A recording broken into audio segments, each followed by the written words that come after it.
Hello, everybody. My name is Cleo. I'm a reader based out of Dublin, Ireland, and I today want to talk about true crime and our unending fascination with the damn thing, especially in books.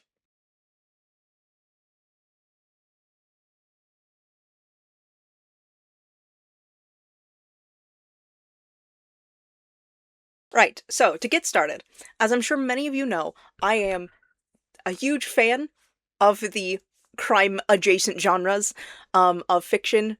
Edgeworth, my beloved. Let's not talk about the amount of Edgeworth related items I own, including my cosplay of him. But crime and law are some of my favorite genres of fiction. I have a huge collection of crime novels. Every year I go to the to Murder One, which is the Irish murder mystery literature festival. I go to that every year. That's a ton of fun. But I've also always been a huge true crime fan. My mom and I have always been watched true crime together. We've always loved that kind of stuff. I really got into true crime over COVID and my first year of uni. It was a good way for me to like stay connected with my mom, who's back in the States and I'm here in Dublin. It was a really good way for me to keep connected to her, right? Um, and so I got into true crime that way. But I'm gonna put my coffee back so I don't spill it everywhere. But I also really like crime as a nonfiction literary thing. One moment. One moment. Ugh. So these are the true crime novels that are just in my apartment right now. I have more back at my parents' place. One of these is a library book. Hunting Elaine is a library book. Anyway, I'm actually gonna move my keyboard so I can put the books here. Ugh. Anyway, these bad boys right here are like the true crime books that I was able to scrounge up anyway. And I've always been fascinated by true crime. I've always been fascinated by crime in general. By like why people do these things, why people commit crimes, why people would go so far, and do these things. I'm always fascinated by it. I've always been fascinated by it, right? You know, um, and I've also been fascinated always by like people who like investigate crime on their own, which this book came out after Thursday Murder Club and references like real people who do things like the Thursday Murder Club does, which obviously meant I was immediately like wanted to read it. Because the Thursday Murder Club is my favorite crime novel series. But like there are like some of these books are like written from people who were victims, of people. My friend Anna is written by a journalist who she was the victim of Anna Delvey, the fake heiress in New York. I have a bunch of these. I'm definitely missing one. I'm definitely missing one because I read one recently and it is not here. That's fine. um, I've read a different book recently. All of these books are white, I should add. Like, why are they all white? White and red. Now, I know why these three are white and red, and it is because they are written by the same author, and so they have to look like similar. Why are these It's a genre choice. It's a genre choice. I mean, Hunting Elaine is also like that. Hang on. Hunting Elaine is also like that. Like, why are they all white and red? This one is off-white and and burgundy. Like, it's so funny to me. But I've always been obsessed with true crime. I've always liked true crime. Both like the more violent stuff, but I've also really just always found a huge, like, I've always had a huge love for white collar crime, or for cases that are solved via white collar evidence means. So, the kind of thing of like getting Al Capone on tax fraud, that kind of stuff gets me. I love it. I think it's so fascinating. But specifically, I want to talk today about why do we like it, and I also want to talk more about my particular favorite parts of true crime and why I like true crime so much. Are we cool with that? We're cool with that. Fantastic. Cool. I'm going to interrupt filming here for a second because Dylan is coming over today, and I think he's probably arrived by now. I probably should go let him in. I will return momentarily. I did indeed have to get a Dylan from downstairs. He brought me lunch. Everyone say thank you to Dylan for buying me lunch. I first want to talk about the general appeal of true crime in media and in across podcasts, across books, all that kind of stuff. I want to talk about that just generally because obviously it's a genre that has a lot of appeal to a lot of people. And I will also leave a bunch of sources in the description below. I did do my fact checking, I promise. Once again, shout out to Dylan for finding me a bunch of these sources. I said, I'm doing a video on true crime today, and he was like, bet, let me start looking at things up. I want to start with, again, the demographics. The demographics of true crime vary from study to study, but generally the accepted demographics are somewhere between 70 to 93% of true crime consumers are women or AFAB, which, when you consider what true crime is and the demographics of specifically murder victims, this kind of makes a lot of sense.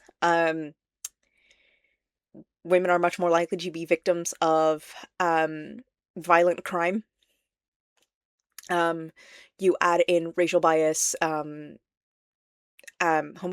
transphobia, all these kinds of things into the mix. You're going to get an even higher rate of mortality for trans women, trans men, women of color. Add in any intersections there, and the numbers get higher and higher.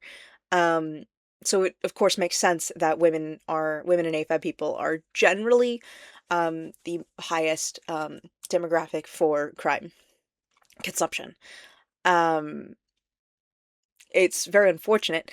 One study I read described the motive as a vigilance defense motive for consumption, which basically means that, yeah, you're consuming true crime in order to maintain vigilance and maintain awareness of what could be going on around you, or the tactics taken by, violent offenders and such, so that you can not avoid being hurt in the process, so you can hopefully live a slightly safer life. This is all real and fair, and definitely something that plays into why I consume it. There's also a huge amount of morbid fascination that goes into it, which I think we can all say is a very big motive for just anyone consuming true crime. I mean, we are in fact just fascinated by the macabre. I always have been. I know my mother always has been. It's the kind of thing that we like gross things, we like bloody things, we think it's interesting, both because it shows us the limit of what our bodies can handle and take, and the limit of our mortality, but additionally it's just interesting. Why do people do these things? Why does this happen? And I am specifying violent crime here because I do think that these kinds of motives specifically apply to violent crime. I don't think apply as much to white collar crime consumption, true crime consumption. I would say white collar true crime consumption plays a lot, the emotional regulation plays a lot more of a role in that, because there's no violence generally, or less violence. Or the violence is a subsect of the crime, versus the actual motive, which is money, let's say, or embezzlement, or what have you, or fraud, so I think a lot of people, and this is, again, specific to me, I couldn't find very many studies that focused on white collar crime. It was mostly violent crime, which makes sense. That is kind of the thing that's covered in a lot of true crime content. Because it is directly relevant to a lot of the people watching, and is often the stuff that is on the news. and the stuff that is, just ignored. Like the violence against people is often ignored, especially if they're a minority. If the victim is a minority, it's often just ignored. You know. So, but I do think that when white collar crime is added into the mix, um, curiosity, fascination, a look for a good story, and just general emotional regulation by via like media consumption, by a familiar media consumption does play a large role in the consumption of like media to do with like white collar crime. Like say my friend Anna, this book does not contain any like actual violence. As far as I'm aware, I am superficially aware of the story of Anna Delvey, and as far as I'm aware, no one dies. You know, but I still find this fascinating because it's about like theft and money and like a lifestyle that someone doesn't have. And I think that's really cool. But then of course, anything like, real life murder clubs, like this has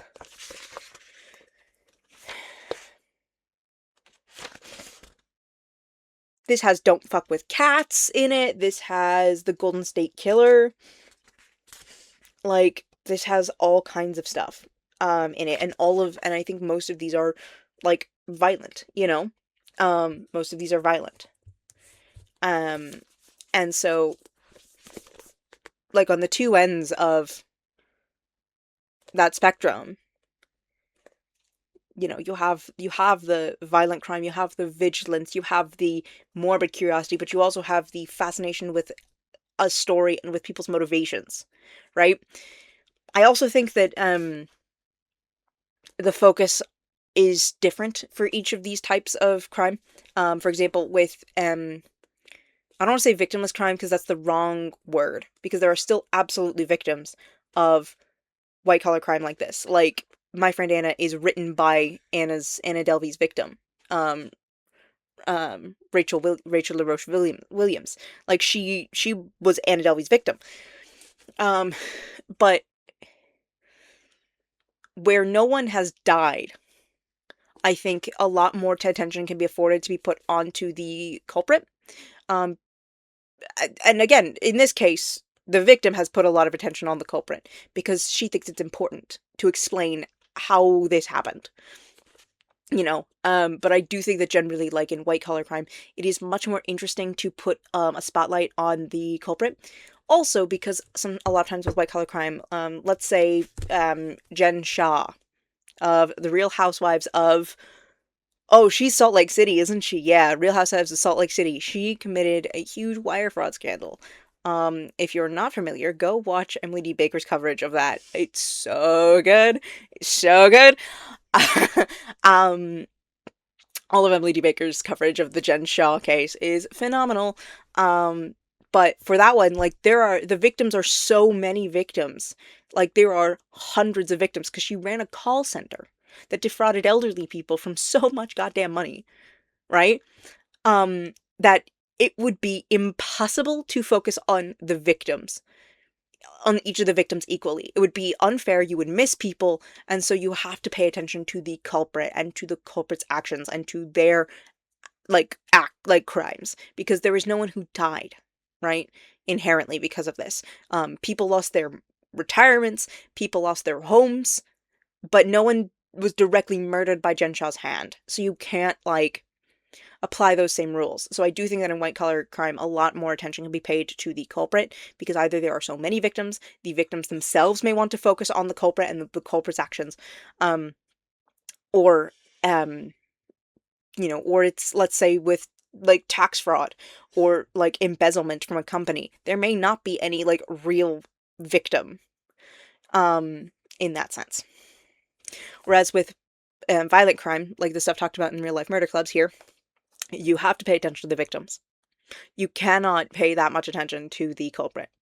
Obviously, the culprit is somewhat important, and you have to like focus on the culprit in regards to the actual like trying to solve the crime. but more attention has to always be placed on the victim. This is like my huge pet peeve in a lot of true crime podcasts and YouTube channels and stuff like that, is the fact that people do not pay nearly enough attention to the victims. People like to just like look at the blood and the guts and the gore, and they don't empathize with the victim at all, or victims. And that makes me so mad, because someone died, man. Someone died. Someone was assaulted. Like, someone was hurt physically. You have to pay attention to that if you're consuming true crime.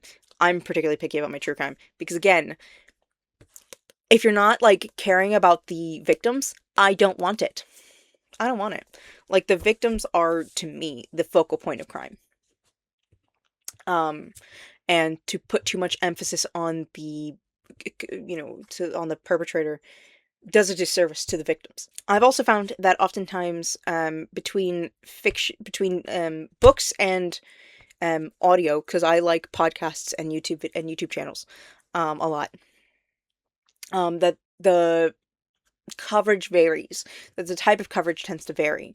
A lot of times, podcasts and YouTube will often be news, which makes sense because you can record a video and put it up the same day. Like, hypothetically, I could do that with this video. I won't be. I will probably be putting this up 2 or 3 days later from when I'm filming this. But hypothetically, I could. Hypothetically, I could turn around and put it up tomorrow or tonight. And so if you're doing something that is more like news oriented, have like social media is much more accessible for that than, say, print media. This is why you see like even like legacy news. You'll see these updates on articles or quick interjections in between news stories, right? But especially in articles, you'll find updates in articles, a lot of the time. And that's because publishing a book takes ages. Publishing a book takes ages. Even if you're self-publishing, it takes so long. I have friends who are authors, and now they're fiction authors, I should add, not nonfiction authors. I don't know if the process is different. I'm sure it is. I'm sure there's a lot more fact-checking, and there's probably a lot more wheedling through weeds with nonfiction. But with fiction, anyway, I have friends who will finish a book and have the book before it in the series coming out as they're finishing the draft for the next one. Like, it takes almost a full year between, like, completing your manuscript and publication, if not longer. And, like, again, that's assuming you have a contract. That's assuming you have a contract, not a publisher who's going to let you just, like, take your manuscript and go. If you don't, you might be querying that manuscript for years, querying your story for years, which is really unfortunate because, like, something like this, like, I can't imagine that Rachel Williams had any trouble finding a publisher to pick this up, but if she didn't already have, like, a contract in place, she would have had to negotiate that. She would have had to negotiate her payment for it. She would have had to negotiate all of that before they could even, like, think about sending it into editing and into formatting and into all of these other things. Like, there isn't, like, going straight into it takes forever. And the only reason why she would have had an easier time getting this done is because, well, Anna Delvey's story was all over the news. Anna Delvey's, like, fraud was all over the news when it happened. If it wasn't, she might have been querying it for years, right? People have to query their books for years sometimes. But really unfortunate. But I do think that a lot of times that books can be focused a lot more on, like, a completed story. Which, again, makes sense. Because when it's a complete story, you're not going to have to worry about updating it every once in a while. Which is hard to do with a book. Another thing I've noticed is that there is a specific genre within... I've thrown my books. I've thrown them. I've not knocked my lighting, however, which makes me very happy. Something that I've noticed I'm gonna just pull out a couple of books. So I have a couple like subgenres that I've noticed specifically within books that I think are really interesting. The first one is science-oriented true crime. So the real silent witnesses, shocking cases from the world of forensic science, and the natural history of crime, case studies in death and the clues nature leaves behind. These two books are obviously about forensic science. So this one is about ecology and environmental science and how you use it in and how it can be used in forensics. I'm gonna be honest, this is kind of what I want to do. This is my dream job. Being a forensic ecologist is my dream, or forensic environmental scientist is my dream job. This one, however, is about more traditional forensics, and this one talks a lot about things like DNA evidence and much more traditional forensics, whereas this one talks more about, like, some of the stuff that, like, how to use, like, plants, and how do you use, like, pollen and dirt to, like, find criminals and solve crimes and stuff like that. So, but I think that it's very interesting that these tend to be very specifically, like, books. And I do think that it's because the general, like, audience for true crime is not going to be super interested in these. They're not going to just want to consume these. These are something that people have to seek out, right? Because again, this is something that I think is interesting. I can promise you that Dylan back here will not find this book interesting at all. He would not find this interesting at all. Because he would have no background in the concept. In, like, ecology and environmental science. He would find this boring or confusing. He might find it interesting because I find it interesting, but he wouldn't find it interesting on his own. He's a historian. I'm an environmental scientist, right? You would have I've just flipped this. I've picked that up so many times. I have flipped this open and I'm like, oh yes, there is stuff about, like, there are science words in here. You would not know what the fuck this is. No. You'd be so confused. No. I keep reading The Spire. I pick that up so many times every time I'm here. Yeah. I think about reading it. It sounds fascinating. It sounds fascinating. I think you'd get so confused. Yes, however, I'm currently reading about ceasefires right now, and I'm very confused. That's fair. You're reading about your own degree, and you're like, I don't know what's happening. Okay, I'm so sorry, right? Success in the case of this purpose is broadly associated with maintaining the political or military status quo, while limiting the level of violence. Like, this is so boring. Are you reading your, like, readings for school? This is for my presentation on Wednesday. Why? So I'm reading this now, and then I'm going to, like, actually, like, read it when I go back to Cavan. That makes sense. What the fuck? I do know, however, for a fact that you would be very confused by this. Like, I'm just flipping this open, and I'm like, okay, let's see, what's a weird, interesting science word in here? I would need to scrutinize the bodies themselves for any botanical, mycological, or soil evidence that may be adhering to them, or for any information to suggest that they were killed elsewhere and then placed in their final positions later. This is given bones. It is. It is basically what, yeah. It's bones. It's bones. Why I keep thinking it's interesting, because it's just bones. Yeah, it's just bones. You wouldn't understand any of it, but you would think it's cool because it's bones. Yeah, and also, like, if I was really that interested, I would look that up. You just get me to explain things to you. Exactly. But yeah, this is just bones. Yeah. This is just bones, by the way. This big, like, 10-minute spiel. Yeah, this is just bones. Bonesness of this aside. I find forensics fascinating because it's something that I personally, like, have enough of a science background in to think is interesting. But I don't think the average consumer is going to look at a book on forensics and be like, yes, I want to hear about this. You know? Not real forensics, anyway. Like, we all think that forensics in, like, CSI is super cool, right?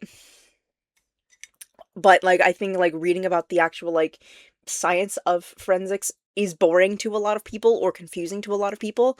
They'd rather just see you, like, push a button and, like, look through the Interpol database, you know? Which, fair enough.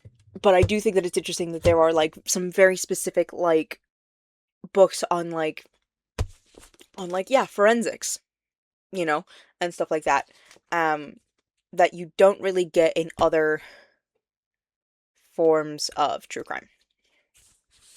Another subgenre that I think is interesting, and I only have one of these books right now because I can't find the one that I recently read, and the last one that I read on this kind of stuff is, it's back in the States, but, where's my phone?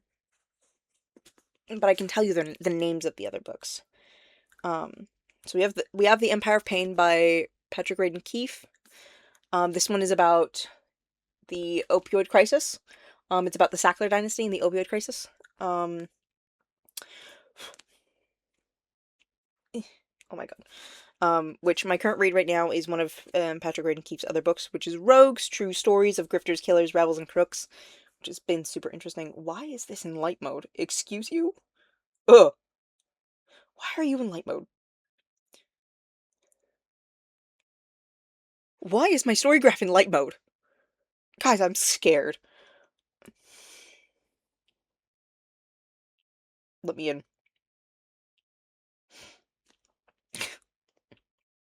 I've also read The Pain Hustlers by Evan Hughes, Crime and Punishment at an Opioid Startup. This is the aftermath of the Sackler dynasty, um, and the sort of start of the fentanyl crisis that we're in. And then, did I put it in here? We'll find out.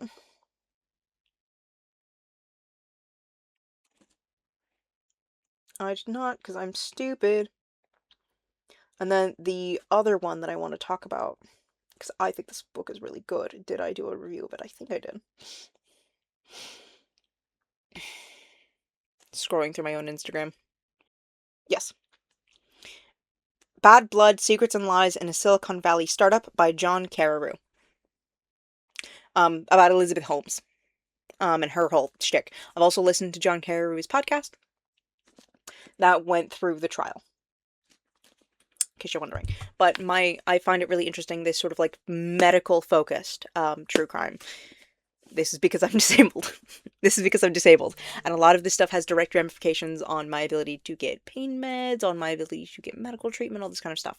Um, you know, or could have, if the Theranos machines were accessible when I was, now I could be getting tested on Theranos machines and being diagnosed with things that I don't have, while I am not getting diagnosed with things I do have. So Dylan went to the bathroom for a couple minutes here, and now he's come back and he can't open his own drink. You are clipping that, and if you don't, I will report you.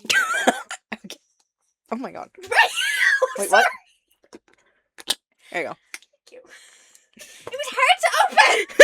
But medical related and the victimization of disabled people is something that is very specifically found, I think, a lot in literary true crime. I've rarely seen it in like podcast form or YouTube form. And again, maybe it's probably out there. I probably just haven't seen it. But I do think that it is much more accessible as a book. Just because like these are long stories. These are long stories, like Bad Blood was about this thick. Now I will say that Pain Hustlers was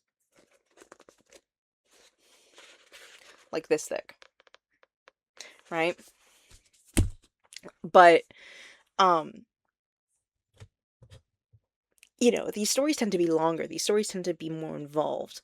Because it involves the victimization of, like with Pain Hustlers, the victimization of cancer patients, because fentanyl was used to treat pain in cancer patients.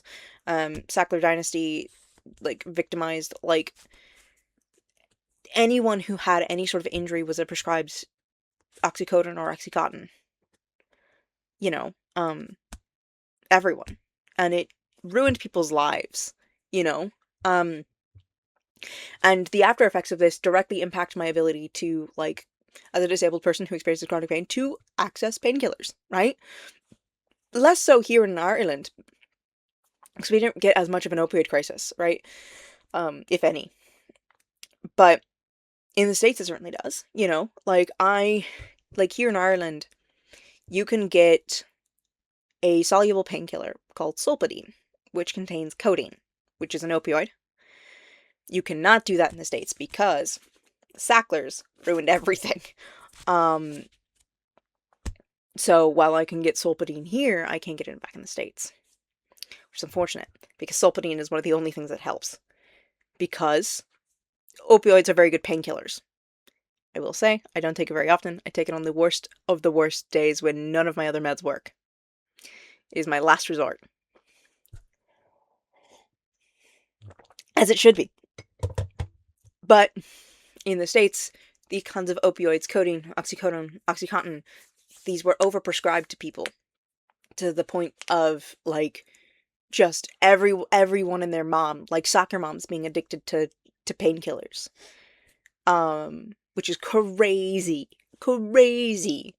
Um but you see this kind of like behavioral, like you see this kind of stuff all the time in like text fiction, you know. I've rarely seen it covered on a podcast, on a YouTube channel, um or anything like that. Elizabeth Holmes had a couple shows done. There was a docu-series.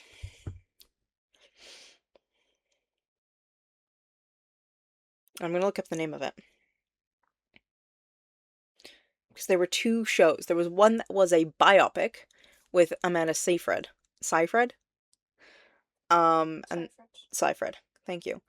Um, and then there was a docu-series done. So the show with Amanda Seyfried was The Dropout, and then the documentary was The Inventor, Out for Blood in Silicon Valley. Um, I've watched The Inventor.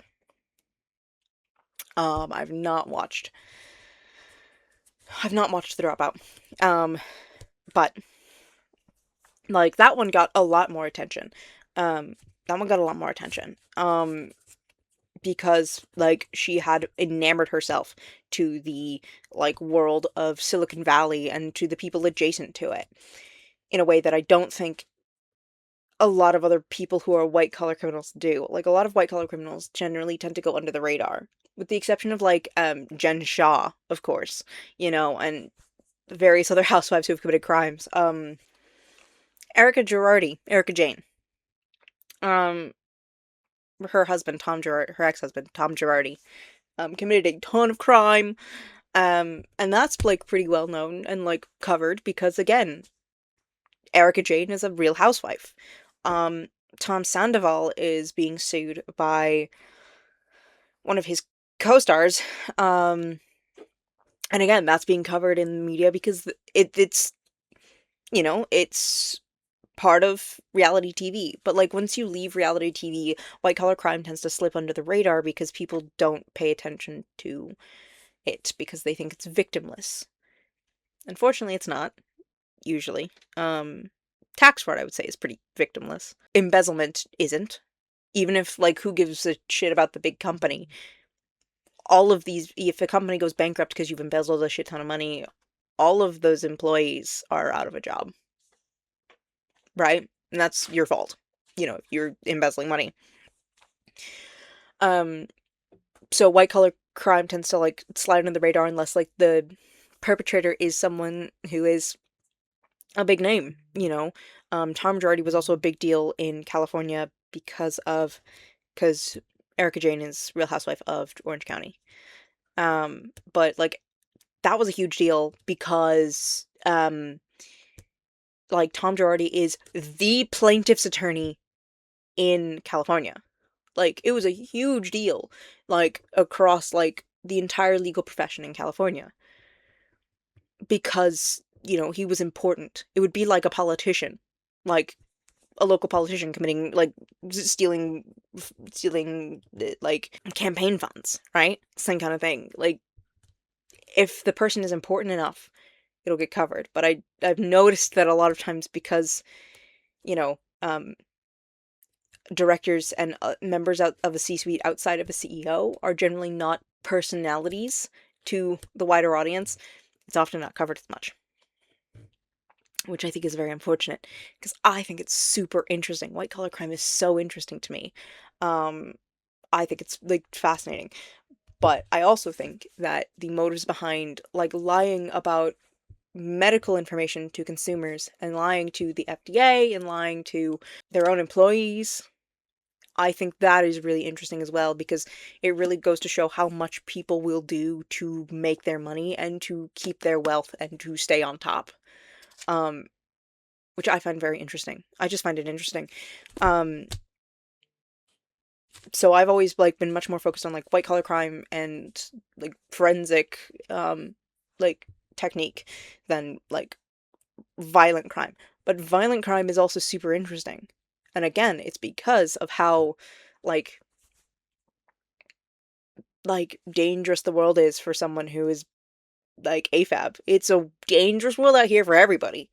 But like your likelihood of being attacked and hurt is much more likely if you are AFAB. Another thing I've noticed, and this is just across what I've consumed anyway, um, a lot of perpetrators of crime that I have of violent crime that I've consumed, cases I've consumed, generally the victim knows the perpetrator. You know, it's a known quantity. You know, it's got some form of domestic violence in it. Or for example, in the form of the Karen Reed case, like it was a bunch of people blaming, like using, like covering their tracks by framing the partner of the victim, you know? The Karen Reed case is an interesting one because, again, that one is also, like, involves abuse of power from police. There's a lot going on in that case. I also think that one of the things that gets people really interested in true crime is the idea of organized crime. Snakehead, again, by Patrick Radden Keefe. Um, he has another book, doesn't he? I don't have all of his books, do I? He has a bunch of books. I like his books. He's a good writer. He's a good journalist. But this one is about a crime, uh, organized crime in Chinatown in New York, um, run by a literal literal Chinese woman. Um, but like I think people are also fascinated by true crime, like by like this sort of like organized crime thing. You know, like people like think the mafia is interesting and gangs are interesting. You know, specifically higher end gangs. I think. And again, I think there's some racism in that. People are not nearly as interested in the goings on of say a say one of the cartels, or anything like that when they could be considered probably pretty like similar. Um, you know, in regards to like crime and content, you know, they could probably be pretty considered pretty similar. But people are racist. So people don't like find those interesting, except when they can use it to demonize immigrants. Um, but in Rogues, there is a story in here. Yeah, he has two more books that I don't have. Um, in this one, there is a book. There's a story, um, about a a Dutch crime boss, which was very interesting, to read. I've read that section. Um, and there's one here about a guy who's defrauded like the like vintage wine market. Bizarro thing to do. Clearly made him a ton of money. Um, but like you wouldn't hear about that on a podcast. No one's gonna tell you about like some guy who's like white labeling vintage wine bottles and pretending they're older than they are, and like engraving Thomas Jefferson's like initials onto every bottle to make them like seem legitimate. You're not gonna hear about that on a podcast. That's not gonna get any views. But it sure as shit is super interesting to read about. And again, I think that's a media difference, you know, and I think that's why I think it's important for people who like true crime to engage in like written true crime, as well, because there are stories in these that you will not hear about from your favorite podcaster, right? Um, you're not gonna hear about fuck ass McGee with the wine bottles, you know? Um, you'll probably find something about the Sackler dynasty, right? Because the Sackler dynasty and the fall of the Sackler dynasty was a whole thing, but might be worth to read about it as well. You know, it might be worth it to read about it, you know.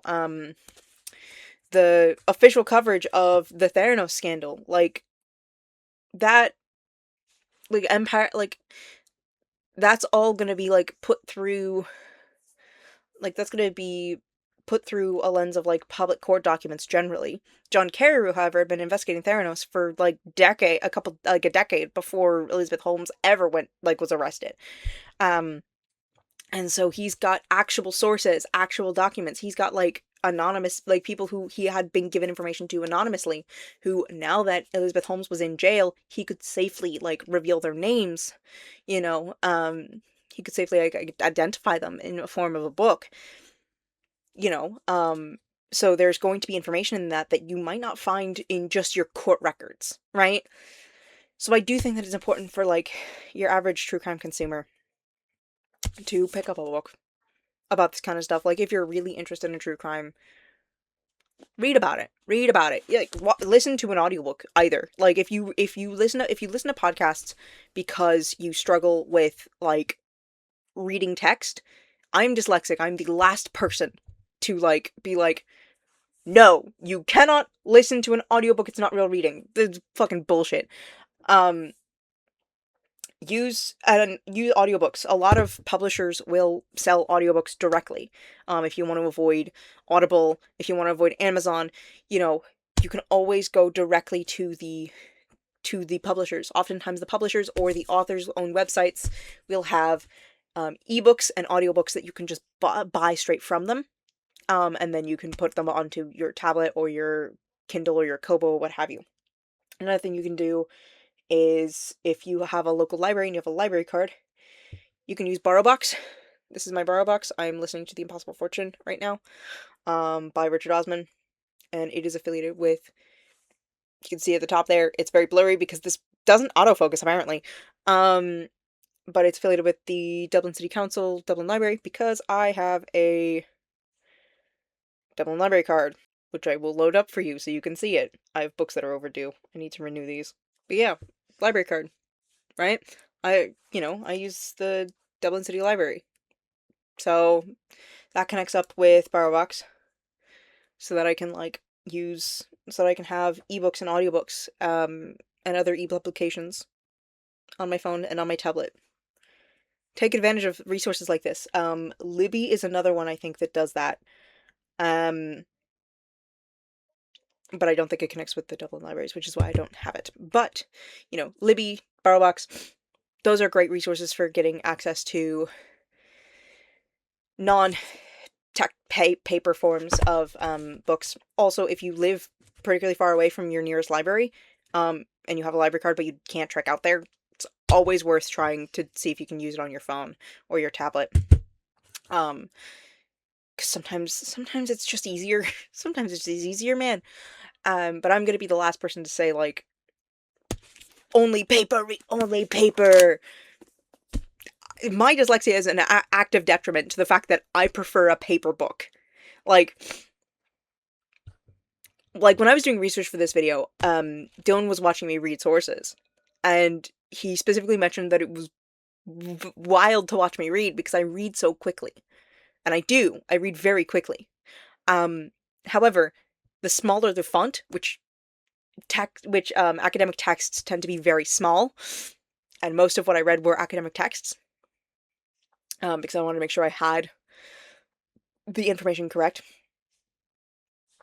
Another recommendation, if you want to get into like learning about like psychology and science, or you want to read like science coverage and stuff like that, watch SciShow's series that they're doing right now on scientific thinking. They have, I can't remember what number it is. It might be number 5, is about specifically like identifying good sources. Watch it.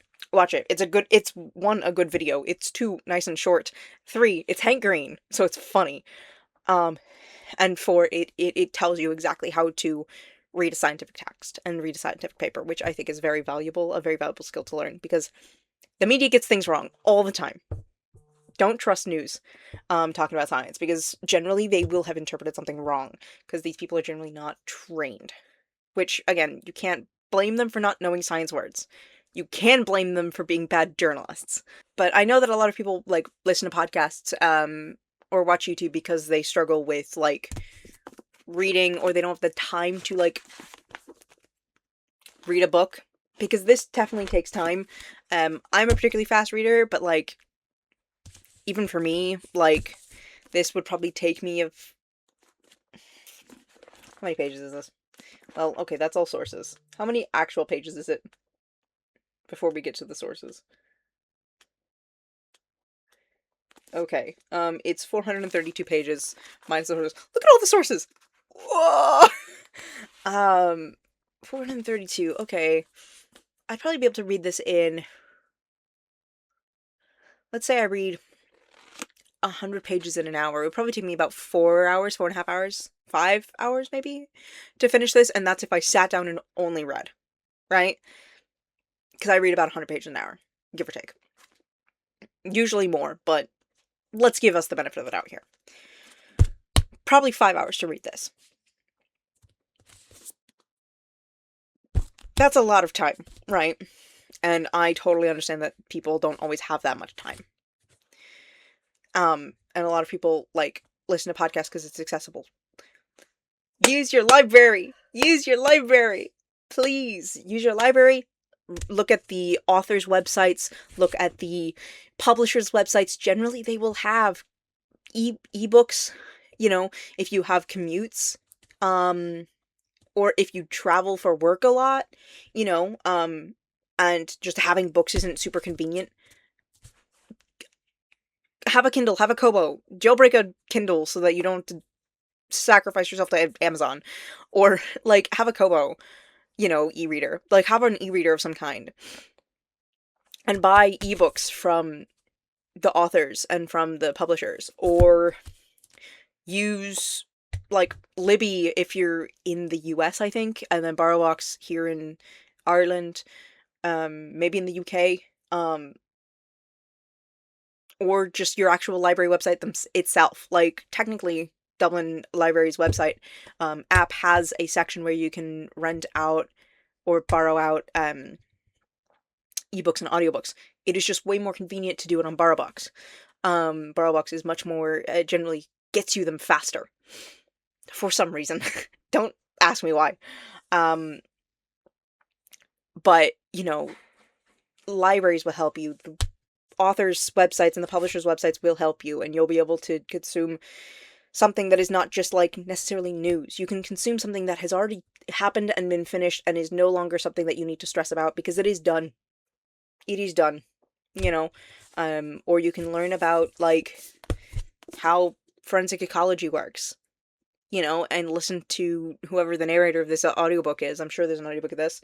Um, you know, you can listen to whoever it is like tell you about plants and dirt and fungi, you know, and like engage with it in a way that is still accessible to you. And I think that like okay, time for a soapbox. Libraries are dying. Especially the US, but people's like love and respect for the library is dying. Dublin is in a pretty good situation here because the library that I go to is in a shopping center, so it is actually really convenient and always like busy. But like use your library, guys. It's so important. It is free books. It is free access. You can ask them to order in books for you, and you don't have to pay for them. Use your local library, guys. It's so good and convenient, and some libraries will have video games, they'll have DVDs, they'll have movies.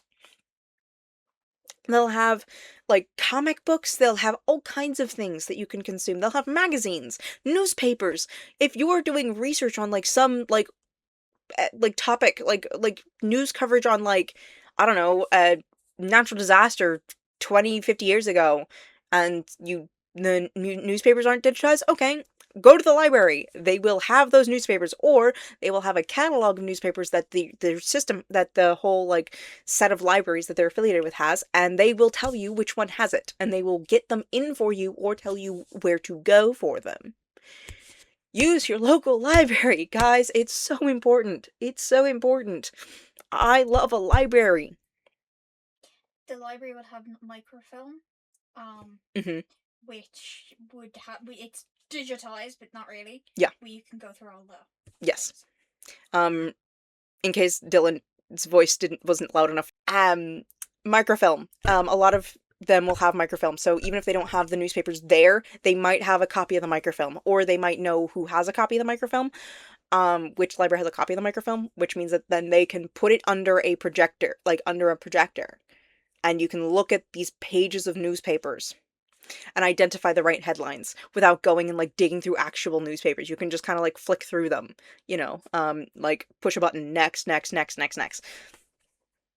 Like, and then once you find the right one, you can actually look at the full newspaper if you want.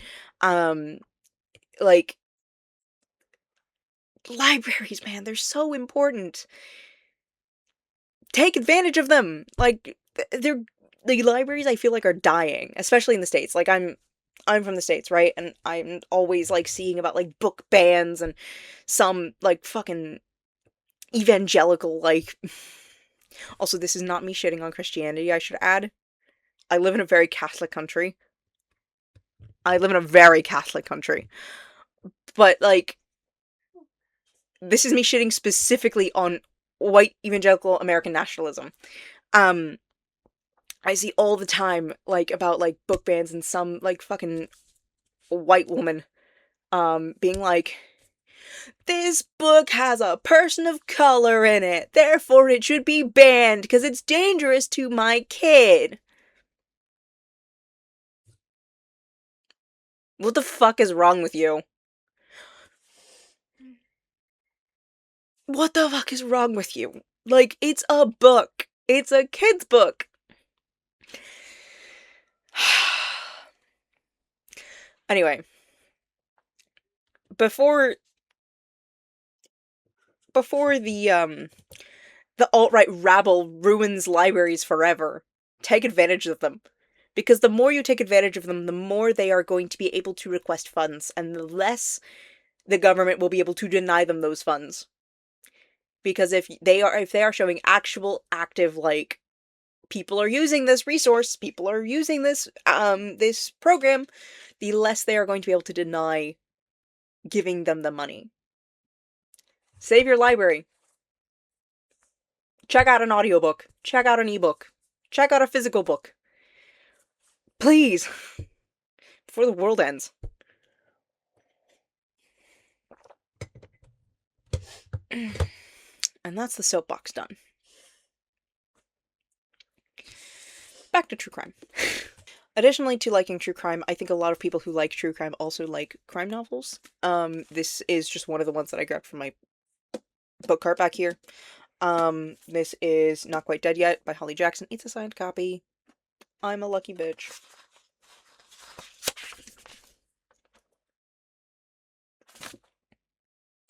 Signed first edition.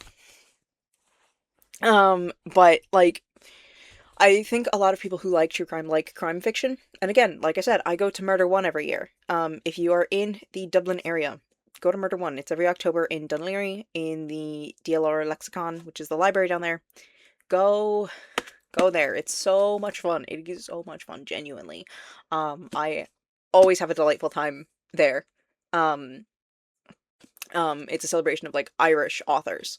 But something I have noticed, and I'm going to talk about the difference between like all of the people who have written these, most of the people who've written these. So there are a certain divvying up of these books here. So obviously we have crime fiction, right? We also have a lot of like journalistic stuff, right? And then we have like, so that's journalistic. This is also journalistic. But then we have a lot of like case studies or like personal anecdotes. Case study and personal anecdote. Case study and personal anecdote, because this is Patricia Wiltshire talking about like her life as a forensic ecologist. And I have something that you may have noticed is that the journalistic ones are written by men, at least in the case of what I have here, and the case study ones and personal experience ones are written by women. And again, I do think this goes back to that whole like why do people consume true crime? Women consuming it more out of like a fear of crime than a, fear of being victimized, than a just simply it's an interesting genre. And I think that the same sort of thing applies in a lot of crime fiction. Something that is to note at Murder One is that almost all of the authors there are women, of a particular age, and I am going to talk about that for a minute, specifically in regards to Ireland, because there is some very specific context in Ireland about that, um, which is the Magdalene Laundries and the mother and baby homes. Um, so if you are not familiar with like Irish history, recent Irish history from the probably 1970s to the early 2010s, the Magdalene Laundries and the mother and baby homes are basically these homes, these like sort of like halfway houses, that were used to house unwed women who were pregnant, and often were used to separate these women from their babies at birth. Um, Now, some of these babies were sent out to be adopted. A lot of them, however, were just killed. There are there are people who are still like investigating a bunch of these places, and one of them, there's a particular article that I'm referencing here that I don't have pulled up, so I can't tell you the exact number, but I will link it below. Um, Wherein a woman fought for years to try to get the back garden of an old mother and baby home um excavated, and they found like hundreds of baby skeletons because they had just been killing the children that they couldn't like sell. Um yeah, it's real fucked up. But I should say that this all was like coming down on like coming out and like being like investigated in the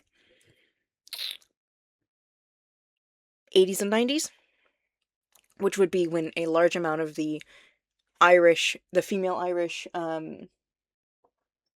crime writer demographic was growing up when they were teenagers. I'm going to find a book, an Irish book. So, I've pulled out a few books, two by Catherine Caruana and one by Amanda Cassidy. Um, both of these authors are Irish. I have more, but I just didn't want to go digging too much. And also me and Dylan got into a very interesting conversation about the laundries and mother and baby homes. Um, in the middle of that. But both of these authors here are in their like I would say somewhere between like probably late 30s to early 50s, which would put them smack bang in the position to have like seen on the news as children either the fall of the Magdalene Laundries or the fall of the mother and baby homes. Or both. If they saw the Magdalene Laundries, they saw the baby homes. And I have seen these women talk in person about this. I didn't take notes because I didn't expect to make a video like this, but but I have heard them talk about how the like systemic violence against women in the late 1900s and early 2000s against women in Ireland has absolutely played a huge role in the fact that they are so fascinated by crime, so fascinated by murder, so fascinated by violence against women specifically, because these books all deal with violence against women. And like misogyny and stuff like that. Even if the victims aren't necessarily women, the books themselves have something to do with violence against women. This one is definitely about violence against women.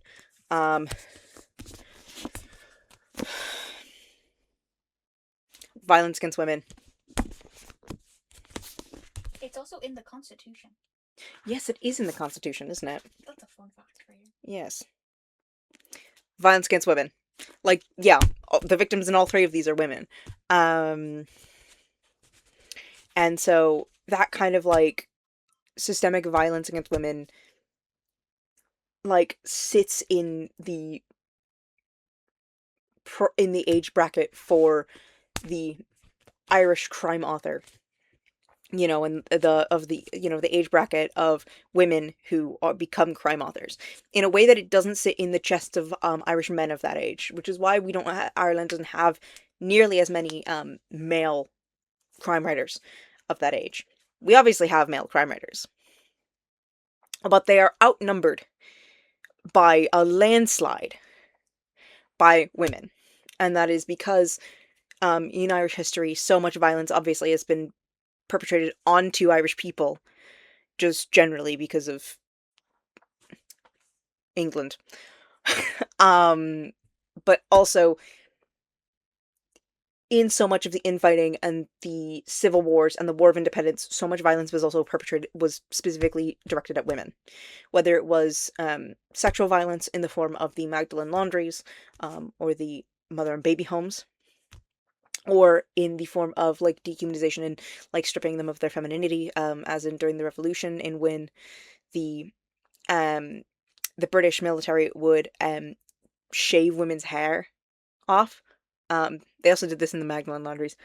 Both sides would shave women's hair off because if they were suspected of being spies for the other side, because during the War of Independence, because they would like braid and bead messages into their hair, um, stripping them of their femininity, and also like labeling them as a pariah, which is a form, I would argue, of sexual violence. Not in the same way as sexual assault is, but it is violence against a feature that is of a specific gender identity and a specific gender norm. So, In the reading I was talking about earlier, it's referred to as gendered violence mhm. rather than sexual or like non-sexual. It's gendered. It wouldn't have happened to the men. Yeah, exactly. Um, Definitely. I would also suspect that it would lead to actual sexual violence later down the line, because if you are considered a high risk woman, well, who's going to give a shit? Which is unfortunately how a lot of people would think. But yeah, gendered violence. Um, and so when you combine the large amount of gendered violence against women, and then the history, the more in like throughout like Irish history, from the English especially, but also just on both sides, because war is war. Um, but especially on the from the British onto the Irish, that was a thing that definitely happened. Um, in a way that it didn't happen from the Irish to the British. Um, and then the sexual violence against women in the more recent Irish history, more contemporary Irish history, you end up with like a population that like lives and breathes violence of all kinds against women. Um, in a way that will absolutely take women and make them into people who will write murder novels for a living. Who, Catherine Carowan's a lawyer. She's an attorney. Um, and she's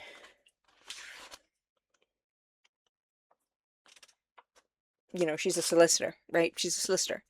Um, I'm not clear on what type. I haven't looked up her law firm because I'm not a freak like that. Um, but she's a solicitor, right? Which means that she has some sort of like connection to crime in that regard. She has some sort of fascination with crime. And then she became a murder writer, a crime writer. Because again, a fascination with crime, a fascination with something that like sort of exists in the zeitgeist, in our minds, because it's baked into us almost. There's this concept in genealogy and genetics called epigenetics, and it's basically this idea that we have all these genes that we don't express at all until we absolutely need to. It's also how trauma can actually be passed down from parent to child. So it's how, like, if you have a parent who's an addict, you're much more likely to become an addict yourself, because that that gene expression has been that activated gene expression has been passed down, because not only are you getting the genes from your parents, you are getting what genes are expressed from your parents.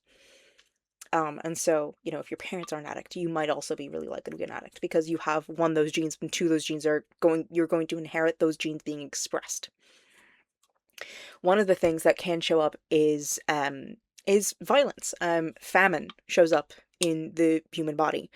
There is evidence that the Great Hunger, the for those who are not in Ireland, the potato famine,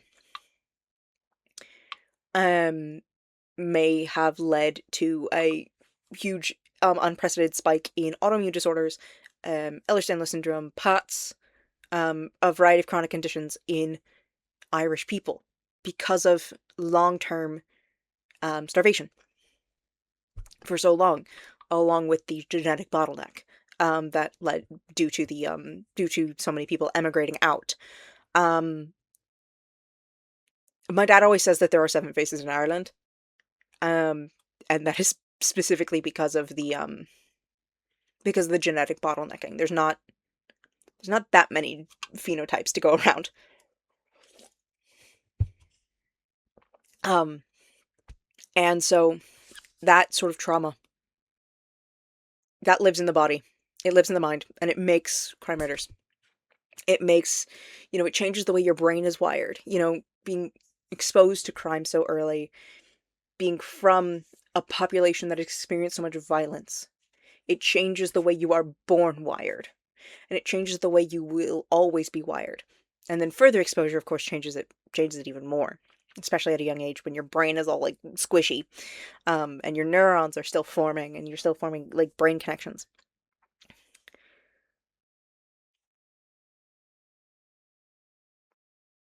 Irish women have experienced a extraordinary amount of violence against them.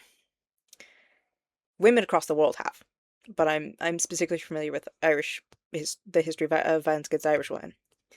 Um, and Ireland has the financial resources to make being an author at least a viable side gig, a second job. Um, and so you end up with a huge population, you know, when you consider all the current, crime writers who are from Ireland currently, you end up with a huge cluster of them who are of the same age bracket, late 30s to mid 50s, from Ireland, women, because they grew up with that trauma. Every woman in Ireland has inherited the trauma. Every Irish woman has inherited the trauma of the Great Hunger. But every woman who grew up in Ireland during the fall of the Magdalen laundries and then the rise and fall of the mother and baby homes, they have obtained a new trauma, which they will likely pass on to their own daughters, their sons as well. But their daughters will likely feel the after effects more than their sons will. And that new trauma has led to such an incredible artistic renaissance in the form of crime writing in Ireland, because it's something that is specifically of note about Irish crime novelists is that their books are all distinctly Irish. They are very Irish. They are not like nebulous, or they are not like set somewhere. They're always distinctly Irish. They involve Irish culture in a way that I've found American crime writers tend to not be as culturally enmeshed in it. Um, they're not generally as culturally enmeshed in Americana and American culture as much.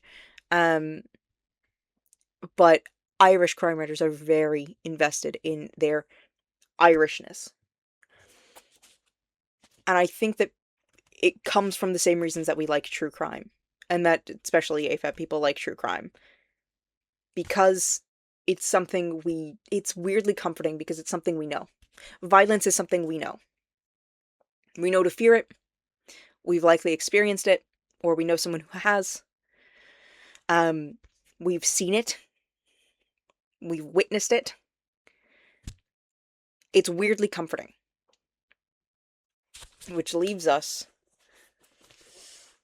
with crime and true crime.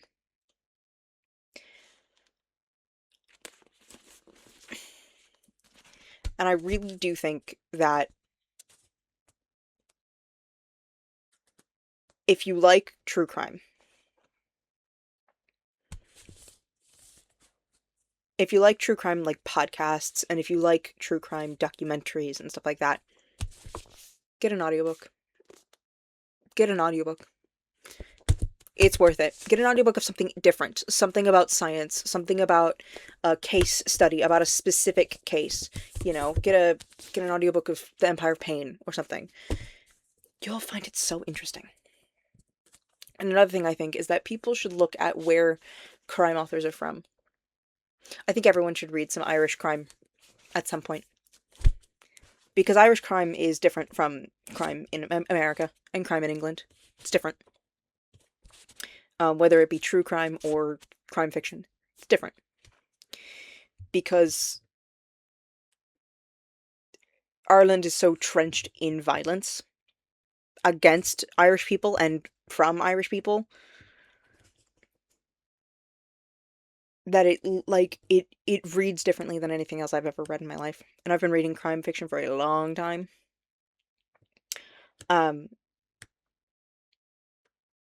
So yeah, if you like true crime, try crime fiction. If you like crime fiction, try true crime. That's my thesis. I will get off my soapbox about crime and true crime and going to the library. Go to the library. Please. It's so good. A library is so good. But I will get off my soapbox about that.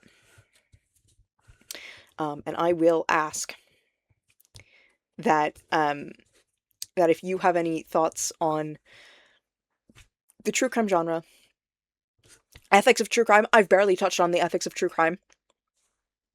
I think the most I've said is about like when do you focus on the perpetrator, when do you focus on the victim? Because in violent crime, I think you should always focus on the victim. Um, um, and like all that kind of stuff. Like if you like, I know you guys have opinions. Leave them in the comments. Because I know you have opinions. Um,